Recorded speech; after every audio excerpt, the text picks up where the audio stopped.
یہ نرگس کے پھولوں سے کم نہیں۔ جس طرح نرگس کے پھول خوبصورت ہوتے ہیں، اس کی خوبصورت پتیاں ہوتی ہے، بالکل اسی طرح تمہارے آنکھ بھی ہیں۔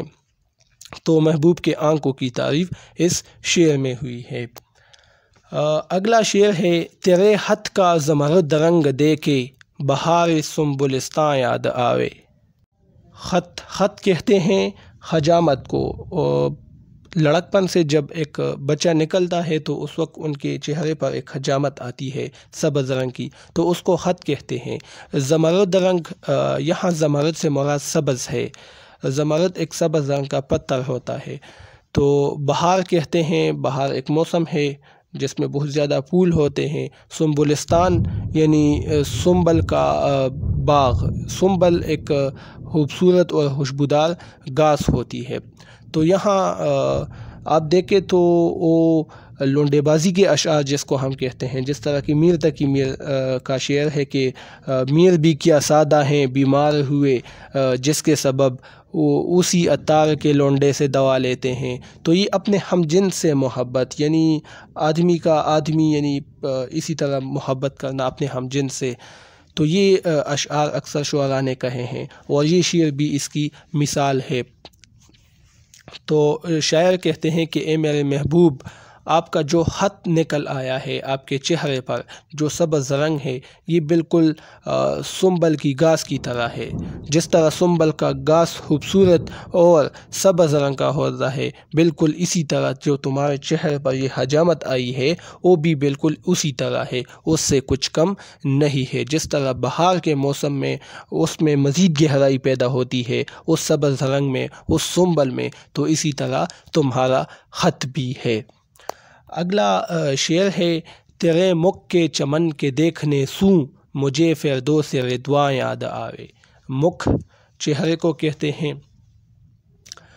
مجھے فردوس رضواں یعنی جنت کا جو داروغہ ہے، رضواں اس کی طرف اشارہ ہے۔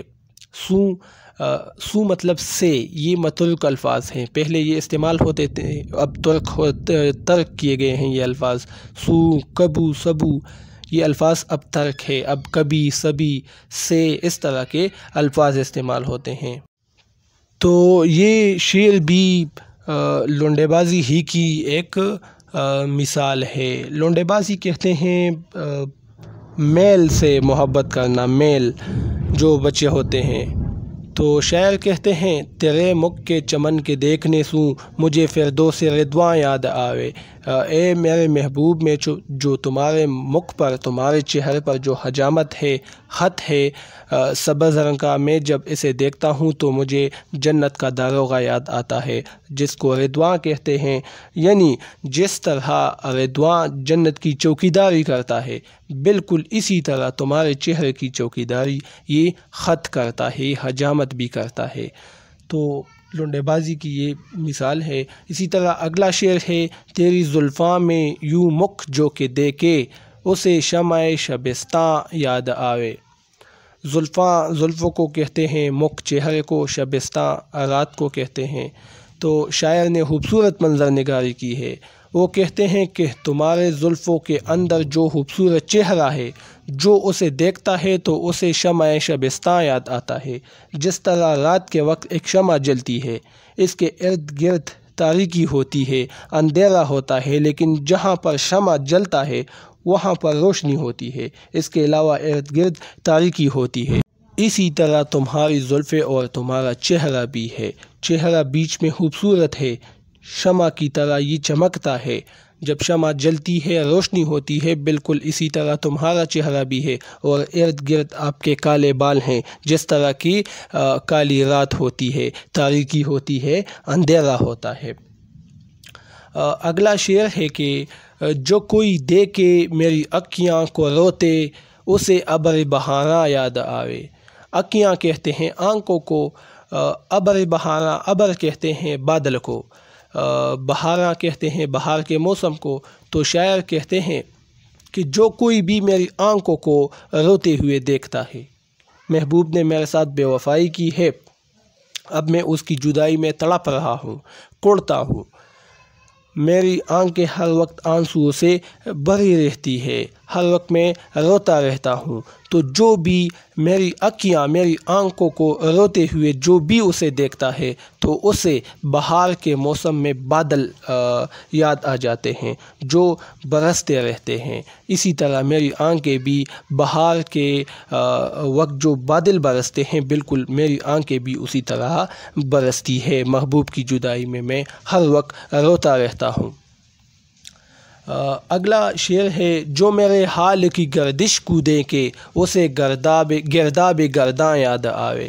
گرداب کہتے ہیں اکثر سمندر کے اندر اس طرح پانی چکر کی صورت میں گولائی کی صورت میں اس طرح حرکت کرتی ہے، اور جو چیز بھی اس گولائی میں اس چکر میں چلی جاتی ہے وہ نیچے سمندر میں ڈوب جاتی ہے۔ تو شاعر ولی دکنی کہتے ہیں کہ جو بھی میرے حال کی گردش کو دیکھے، یعنی جو بھی میرے حالات آج کل دیکھے، کیونکہ میرے حالات ایسے ہیں کہ میرے ساتھ بے وفائی ہوئی ہے، اب میرے حالات کچھ ٹھیک نہیں ہیں، تو میرے حالات بالکل اسی گرداب ہی کی طرح ہیں، میں بھی بالکل اسی سمندر کی گرداب ہی کی مانند ہوں، آج کل میرے حالات کچھ ٹھیک نہیں ہے۔